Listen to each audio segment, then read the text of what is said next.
ಎಲ್ಲರಿಗೂ ನಮಸ್ಕಾರ. ನಿಮ್ಮೆಲ್ಲರಿಗೂ ನಮ್ಮ ಚಾನಲ್ಗೆ ಆತ್ಮೀಯ ಸ್ವಾಗತ. ನೀವು ಇದೇ ಮೊದಲು ನಮ್ಮ ವಿಡಿಯೋ ನೋಡ್ತಾ ಇದ್ರೆ ಸಬ್ಸ್ಕ್ರೈಬ್ ಮಾಡ್ಕೊಳ್ಳಿ ಹಾಗೂ ವಿಡಿಯೋ ಇಷ್ಟ ಆದ್ರೆ ಲೈಕ್ ಮತ್ತು ಶೇರ್ ಮಾಡೋದನ್ನ ಮರಿಬೇಡಿ. ಸಂಚಿಕೆಯಲ್ಲಿ ಏನಾಯ್ತು ಅಂತ ನೋಡ್ಕೊಂಡ್ ಬರೋಣ ಬನ್ನಿ. ಅಮ್ಮ, ಡ್ಯಾಡ್, ನಿಹಾರಿಕಾ ದೊಡ್ಡಮ್ಮ ದೊಡ್ಡಪ್ಪ ಅಂತ ಎಲ್ಲರನ್ನು ನಿಧಿ ಕರೀತಾಳೆ. ಯಾಕೆ ಹೀಗೆ ಕೂಗ್ತಿದೆ, ಏನೈತೆ ಅಂತಾರೆ ಆರ್ತಿ.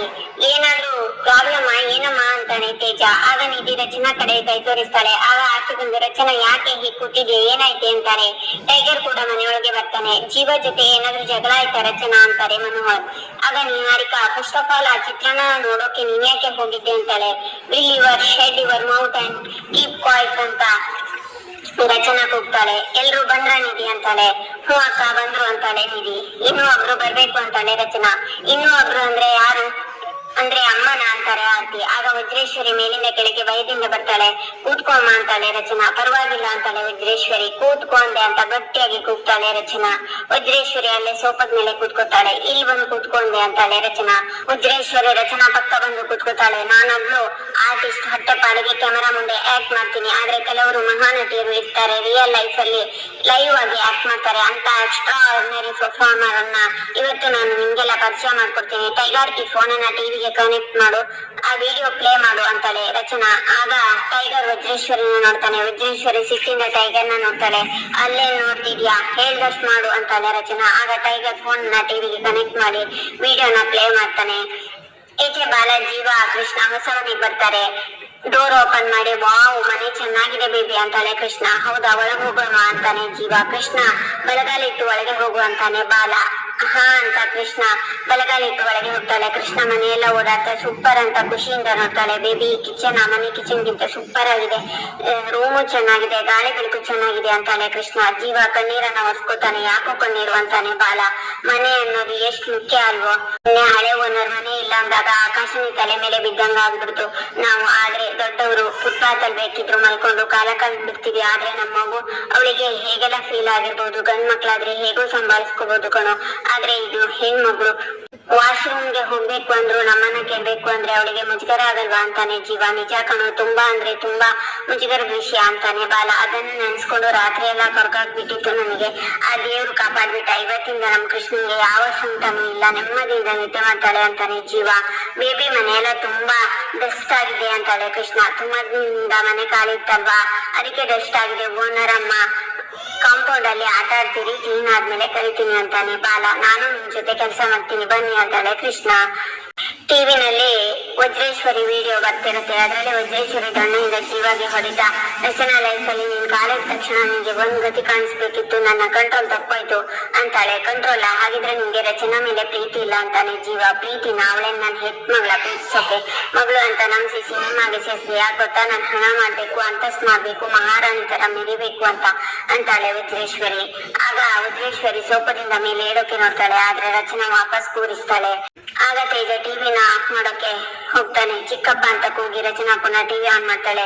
ಟೈಗರ್ ಬಾ ಇಲ್ಲಿ ಅಂತಾಳೆ ರಚನಾ. ಟೈಗರ್ ಬರ್ತಾನೆ. ಅವ್ನ ಕೆನ್ನಿಗೆ ರಚನಾ ಬಾರಿಸ್ತಾಳೆ. ನನ್ ಗಂಡನ ಮೇಲೆ ಕೈ ಇಡೋಷ್ಟು ಧೈರ್ಯ ಬಂದ್ಬಿಡ್ತಾ ನಿನ್ಗೆ ಅಂತ ಮತ್ತೆ ಬಾರಿಸಿ ಗೇಟ್ ಔಟ್ ಅಂತಾಳೆ.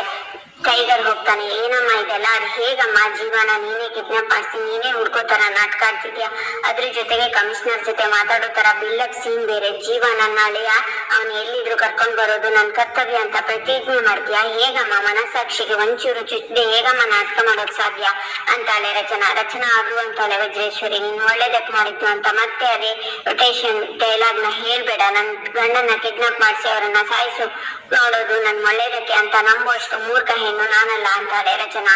ಈಚೆ ಜೀವ ಮತ್ತೆ ಕೃಷ್ಣ ಮನೆಯೆಲ್ಲ ಕ್ಲೀನ್ ಮಾಡ್ತಾರೆ. ಈಚೆ ರಚನಾ ಚಿಕ್ಕಮ್ಮ ಯಾವಾಗ್ಲೂ ಕೇಳೋರು, ಅದು ಹೇಗ್ ನಿನ್ ತಾಯಿ ಮಿಷಿನ್ ತರ 24 ಗಂಟೆ ದುಡಿಸ್ತಾರೆ, ಒಂದಿನಾನು ರಜಾ ಕೊಡ್ದೆ ಅಂತ. ನನ್ ತಾಯಿ ಏನ್ ಮಾಡಿದ್ರು ನನ್ ಒಳ್ಳೇದಕ್ಕೆ ಅಂತ ಉತ್ತರ ಕೊಟ್ಟೆ. ನಿಧಿ ನನ್ಗೆ ಹೇಳ್ತಿದ್ಲು, ಸ್ಕೂಲ್ ಲೈಫ್ ಕಾಲೇಜ್ ಲೈಫ್ ನೀನ್ ನೋಡೇ ಇಲ್ವಲ್ಲೇ ಅಂತ. ಅಮ್ಮ ಏನ್ ಮಾಡಿದ್ರು ನನ್ ಒಳ್ಳೇದಕ್ಕೆ ಅಂತಿದ್ದೆ. ನಾನು ಒಪ್ಪಿಗೆನು ಇಲ್ಲದೆ ಆ ಸೈಕು ಅಶ್ವಿನ್ ಅಳಿಯ ಅಂತ ಅನೌನ್ಸ್ ಮಾಡಿದೆ. ನನ್ ಒಳ್ಳೇದಕ್ಕೆ ಅಂತ ನಂಬುದ್ನಲ್ಲಮ್ಮ. ನೀನ್ ನನ್ ಎಂತ ದೊಡ್ಡಿ ಅಲ್ವಾ ನಾನು. ಈ ಜೀವ ಯಾವಾಗ್ಲೂ ಹೇಳೋರು ನಿಮ್ ತಾಯಿ ಅಸಲಿ ಮುಖ ಬೇರೆನೇ ಇದೆ, ನೀವು ಈ ಕುರುಡತನದಿಂದ ಅವರನ್ನ ನಂಬೇಡಿ ಅಂತ. ನಾನು ಕೇಳ್ತಾನೆ ಇರ್ಲಿಲ್ಲ. ಅವ್ರ ಜೊತೆ ಜಗಳಕ್ಕೆ ಬೀಳ್ತಿದ್ದೆ. 27 ವರ್ಷದಿಂದ ನೀನ್ ನನ್ಗೆ ಹೇಳಿ ಹೇಳಿ ಬೆಳೆಸಿದ ನಂಬಿಕೆ ಅಲ್ವಾ ಅದು? ಅದು ಯಾರೋ ಹೇಳಿ ಬದ್ಲಾಗೋಕ್ ಸಾಧ್ಯನಾ? ಅದು ನಾನು ಅಷ್ಟು ಬುದ್ಧಿವಂತನಾ? ಇವರೆಲ್ಲ ಯಾಕೆ ಹೇಳ್ತಿದ್ದಾರೆ ಅಂತ ಯೋಚನೆ ಮಾಡೋಕೆ ನಾನು ಆ ದೇವರಿಗಿಂತ ಹೆಚ್ಚಾಗಿ ನಿನ್ನ ನಂಬ್ದೆ. ಅದಕ್ಕೆ ನೀನ್ ನನ್ನ ತಾಯಿ ಅಲ್ಲ ಅಂತ ಗೊತ್ತಾದ್ಮೇಲೂ ನನ್ನ ಸ್ವಂತ ತಂದೆ ತಾಯಿ ಯಾರು ಅಂತ ನಾನು ಕೇಳಲೇ ಇಲ್ಲ. ನಂಗೆ ನೀನು ಮಾತ್ರ ಸಾಕು ಅನ್ನಲ್ಲ. ಅದಕ್ಕೆ ನೀನ್ ಕೊಡ್ತಾ ಇರೋ ಬಹುಮಾನ ಇದೇನಾ? ಈ ಜಗತ್ತಲ್ಲಿ ಅತಿ ಕಷ್ಟದಲ್ಲಿ ಸಿಗೋದು ಏನ್ ಗೊತ್ತಮ್ಮ? ನಮ್ಗೆ ಆಸ್ತಿ ಅಲ್ಲ, ಹಣ ಅಲ್ಲ, ಅಧಿಕಾರ ಅಲ್ಲ, ನಂಬಿಕೆ. ಒಬ್ಬ ವ್ಯಕ್ತಿ ನಂಬಿಕೆಗೊಳಿಸೋಕೆ ಇಡೀ ಜೀವಮಾನ ಸಾಕಾಗಲ್ಲ. ಯಾತಕ್ಕೆ ಇಷ್ಟೆಲ್ಲ ಮಾಡ್ದೆ? ಒಂದ್ ರಿಮೋಟ್ ಕಂಟ್ರೋಲ್ ಗೊಂಬೆ ತರ ಯಾರು ನನ್ನ ಹತ್ರಕ್ಕೆ ಬರ್ದೇ ಇರೋ ತರ ಯಾಕೆ ನಾನು ಬೆಳೆಸಿದೆ? ನಾನು ಆಫ್ಟರ್ ಆಲ್ ಹಣಕ್ಕೋಸ್ಕರನ ಈ ಐಷಾರಾಮಿ ಜೀವನಕ್ಕೆ ಈ ಮಗಳ ಪ್ರೀತಿಗಿಂತ ಆಸ್ತಿ ಅಂತಸ್ತು ದೊಡ್ಡ ನಿಮ್ಗೆ? ತೇಜು ಚಿಕ್ಕಪ್ಪ, ನನ್ನ ಪ್ರಾಪರ್ಟಿ ಬ್ಯಾಂಕ್ ಬ್ಯಾಲೆನ್ಸ್ ಎಲ್ಲ ಯಾರ ಹೆಸರಲ್ಲಿದೆ ಅಂತ ಹೇಳಿ ರಚನಾ. ನಿನ್ನ ಹೆಸರಲ್ಲಿದೆ ಅಮ್ಮ ಅಂತಾನೆ ತೇಜ. ಅದು ಯಾರ ಹೆಸರಿಗೆ ಬೇಕು ಅವ್ರ ಹೆಸರಿಗೆ ಬರ್ಸಿ ಆ ಪೇಪರ್ ನನ್ನ ಮನೆಗೆ ತಂದ್ಕೊಡಿ, ಟ್ರಾನ್ಸ್ಫರ್ ಮಾಡ್ಕೊಡ್ತೀನಿ ಅಂತ ಹೇಳಿ ರಚನಾ. ನಿನ್ ಮನೆ ಅಂದ್ರೆ ಏನರ್ಥ? ಇದು ನಿನ್ ಮನೆ ಅಲ್ವಾ? ಮತ್ಯಾವ್ದು ನಿನ್ ಮನೆ ಅಂತಾರೆ ಆರ್ತಿ. ಈಚೆ ಕೃಷ್ಣ ವಾಚನ್ಗೆ ಹಿಡ್ಕೊಂಡು ರಚನಾ ನೆನ್ಪ್ ಮಾಡ್ಕೊತಾ, ನೀನ್ ಆ ಮನೆಯಲ್ಲಿ ತಲೆ ಬಾಚಿದೆ, ವಾಚನ್ಗೆ ಇದ್ರಲ್ಲೇ ಬಾಚಿದ್ರೆ ನಾವು ಬರಲ್ಲ ಅಂತ ಇಲ್ಲಿ ತಗೊಂಡ್ ಬಂದಿದ್ದೀನಿ. ಐ ಮಿಸ್ ಯು ಅಮ್ಮ ಅಂತ ಜೋರಾಗಿ ಹೇಳ್ತಾಳೆ. ಆಗ ಬಂದು ಕೃಷ್ಣ, ಏನಾಯ್ತಮ್ಮ ಅಂತಾರೆ. ನನಗೆ ಅಮ್ಮ ಬೇಕು ಬಾಲಮ್ಮ ಅಂತ ಹೇಳ್ತಾಳೆ ಕೃಷ್ಣ. ನನ್ಗೆ ಮನೆ ಬಿಟ್ಟು ಬರುವಾಗ್ಲೂ ಹೇಳ್ದೆ ತಾನೆ ಇನ್ಮೇಲೆ ಅಮ್ಮ ಬರಲ್ಲ ಅಂತ, ನೀನು ಒಪ್ಕೊಂತಾನೆ ಬಂದೆ ಅಂತಾನೆ ಬಾಲಮ್ಮ. ಅಮ್ಮನ ಮತ್ತೆ ನೋಡಕ್ ಆಗಲ್ವಾ? ಇನ್ಮೇಲೆ ಅವ್ರು ಯಾವತ್ತೂ ನಮ್ಮನೆ ಬರಕ್ಕಾಗಲ್ವಾ ಅಂತಾಳೆ ಕೃಷ್ಣ. ಆ ದೇವ್ರ ದಯೆ ತೋರಿಸಿದ್ರೆ ಅಮ್ಮ ಬರ್ತಾರೆ ಅಂತಾನೆ ಬಾಲ.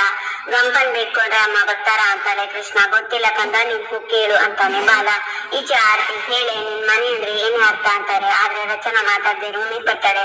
ಆಗ ನಿಧಿ ಬಂದು, ಅಕ್ಕ ಜೀವ ಮನೆಗೆ ಹೋಗ್ತೀಯಾ ನೀನು ಅಂತಾಳೆ. ಇಲ್ಲ ನಿಧಿ, ನನ್ ಮನೆಗೆ ಹೋಗ್ತಿದ್ದೀನಿ ಅಂತಾಳೆ ರಚನಾ. ನಾನು ನಿನ್ ತುಂಬಾ ಮಿಸ್ ಮಾಡ್ಕೋತೀನಿ, ಆದ್ರೂ ಖುಷಿನೇ ಆಗ್ತಿದೆ. ಫೈನಲಿ ನೀನು ಈ ಫೇಕ್ ಎಮೋಷನ್ ಇಂದ ಆಚೆ ಬಂದಿಯಲ್ಲ ಅಂತ. ಥ್ಯಾಂಕ್ಸ್ ಟು ಜೀವ. ಅವ್ರು ನಿನ್ ಲೈಫ್ ಅಲ್ಲಿ ಬರ್ದೇ ಇದ್ರೆ ಸಾಯೋ ತನಕ ರೋಗ ತರ ದುಡಿತಿದ್ಯಲ್ಲ ನೀನು ಅಂತಾಳೆ ನಿಧಿ.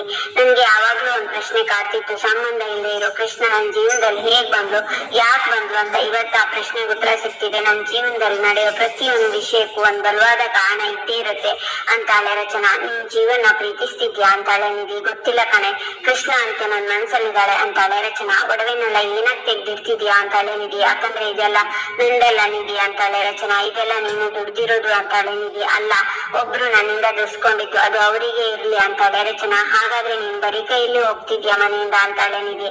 ಆಗ ತಾಳಿನ ಇಟ್ಕೊಂಡು ನನ್ ಗಂಡನಿಗೆ ಏನ್ ಕೊಡ್ಸಿದಾರೋ ಅದನ್ನ ಮಾತ್ರ ತಗೊಂಡ್ ಹೋಗ್ತೀನಿ ಅಂತಾಳೆ ರಚನಾ. ಆಗ ಆರ್ತಿ ಬಂದು ನಿಧಿ ಹತ್ರ, ನೀನ್ ಕೆಳಗ್ ಹೋಗು, ನಾನು ಇವಳ ಹತ್ರ ಮಾತಾಡ್ಬೇಕು ಅಂತಾರೆ. ನಿಧಿ ಕೆಳಗ್ ಹೋಗ್ತಾರೆ. ಮನೆ ಬಿಟ್ಟು ಎಲ್ಲಿಗೆ ಹೋಗ್ತೀಯಾ ಅಂತಾರೆ ಆರ್ತಿ. ಗಂಡನ ಮನೆಗೆ ಅಂತಾಳೆ ರಚನಾ. ಯಾರು ನಿನ್ ಗಂಡ ಅಂತಾರೆ ಆರ್ತಿ. ಜೀವ ಅಂತಾಳೆ ರಚನಾ. ಮದ್ವೆನೇ ಆಗ್ದೆ ಅವ್ನ್ ಹೇಗೆ ನಿನ್ ಗಂಡ ಆದ ಅಂತಾರೆ ಆರ್ತಿ. ರಚನಾ ಶಾಕ್ ನಿಂದ ಚಿಕ್ಕಮ್ಮನ ನೋಡ್ತಾಳೆ. ಇಲ್ಲಿಗೆ ಈ